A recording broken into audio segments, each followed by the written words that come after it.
le Premier ministre camerounais Joseph Dion-Gut a signé un arrêté octroyant, au chef du gouvernement et aux ministres, une augmentation de salaire grâce à des indemnités de supervision prélevées à hauteur de 10% sur tous les budgets des comités et groupes de travail interministériels.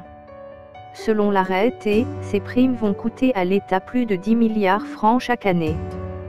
Pourtant, dans un rapport publié en fin de semaine dernière, la Banque mondiale a demandé au Cameroun d'améliorer sa gouvernance publique dans la perspective d'une émergence économique projetée à l'horizon 2035.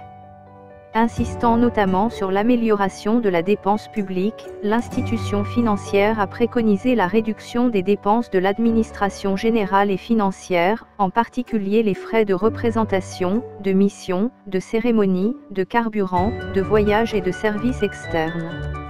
À en croire la Banque mondiale, la réduction de ces dépenses peut entraîner de substantielles économies budgétaires pour le Cameroun dépassant 50 milliards de francs par an.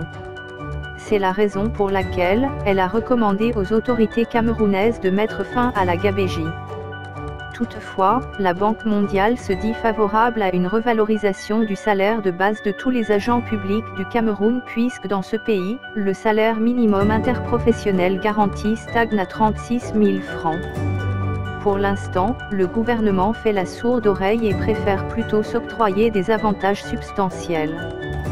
Selon la dernière grille des salaires adoptée le 1er juillet 2014, le salaire de base mensuel le plus élevé au Cameroun est de 326 000 francs, tandis que le plus bas est de 43 000 francs.